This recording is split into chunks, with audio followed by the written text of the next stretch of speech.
I used to believe that love was simple, that when someone looked you in the eyes and said you mattered, they meant it. That trust was enough. That kindness was returned. But I learned that sometimes the sweetest words hide the deepest lies. And the person who smiles at you the most can be the same person who breaks you completely. When I met Ethan, everything about him felt right. His presence was calm, confident, like a melody I'd been waiting my whole life to hear. He wasn't loud or pushy. He was gentle, patient, the kind of man who made you feel like you were finally home. I remember that first moment so clearly, a quiet coffee shop, rain against the window, the faint scent of cinnamon in the air. He smiled at me in a way that made the whole world blur around us. He talked about dreams, about loyalty, about how rare genuine people were. And I believed him. He made me feel seen in ways no one else ever had. I started looking forward to his messages, his voice, his presence. Before I realized it, he was everywhere, in my thoughts, in my routines, in my heart. He knew how to make silence feel safe,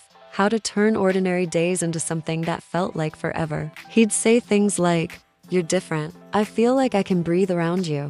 I didn't know back then that manipulators don't rush, they study. They learn your fears, your habits, your heart, and then they use them as strings. At first, there were no cracks. Everything was perfect to perfect. His words matched his actions. His promises felt real. He introduced me to his friends, talked about the future, even asked about how I felt about marriage one night when we were walking by the sea. I remember the way the waves shimmered under the city lights and how his hand felt warm in mine. I thought that moment would stay beautiful forever. But perfection has a way of fading when it's built on lies. It started small, subtle changes. The way he'd avoid my eyes when I asked where he'd been. How his phone was always face down on the table. Little things I didn't want to see because love makes you blind and hope makes you foolish. When I'd ask if something was wrong, he'd smile and say, "You're overthinking again." And I'd believe him because believing him was easier than believing he could hurt me. One night, he went out for a work dinner. He promised he'd call me when he got home. I waited, hours passing by, my heart sinking deeper with every minute. The clock hit midnight,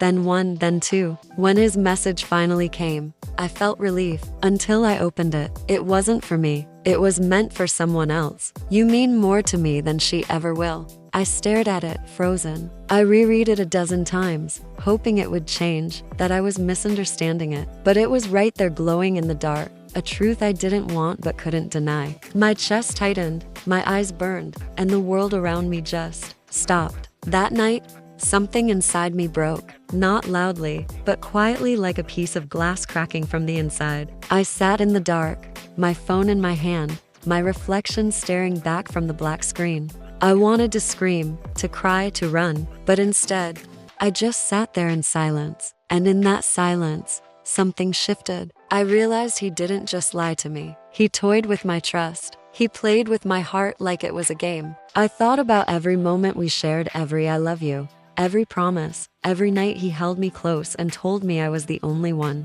And suddenly, all of it felt staged. Perfect lines from a script he'd written long before he met me. I didn't sleep that night. I just kept staring out the window, watching the rain fall, feeling something grow inside me. It wasn't anger, not yet. It was calm, an eerie kind of calm that comes when you realize you've been a fool, but you won't be one anymore. The next morning, I looked at myself in the mirror. My eyes were swollen, my hands shaking, but beneath all that pain, there was a strange clarity. I whispered to myself, "He thinks he's won. Let him." Because people like him never see it coming when the quiet ones fight back. I didn't confront him, not right away. I acted normal, smiled, laughed, answered his calls like nothing had happened. Because before you destroy a lie, you have to understand it completely. I started paying attention to his patterns, his tone, the gaps in his stories. I noticed the way he'd step outside to take certain calls, how he'd say it's just work but his eyes would flicker away. I started saving screenshots, messages, receipts, not to expose him to others, but to expose him to himself when the time came. The more I observed, the more I saw how deep his deceit ran. There wasn't just one her. There were several. Messages hidden under fake names, photos deleted but not gone, lies so layered that even he seemed to forget what was true anymore. Each discovery hurt less than the one before, because pain, when repeated, becomes numbness. One night, as he slept beside me, his phone buzzed. I didn't even need to check. I already knew. I just watched him the peaceful way he breathed, like someone with no conscience, no guilt. And in that moment, I decided I wouldn't cry over this man anymore. I'd make him face himself. Revenge, I learned, doesn't always roar. Sometimes it whispers. Over the next few weeks, I built my plan carefully. I gathered everything, the texts, the messages, the photos. I created a folder neatly organized, each piece of truth he thought I'd never find. I wasn't doing it for drama or pity. I was doing it for closure, for the moment he'd finally realized the woman he underestimated had seen through every lie. On his birthday, I handed him a gift box, simple, wrapped in white paper. Inside, there was no perfume, no watch, no card, just a USB drive and a note that read, "Everything you thought I didn't know."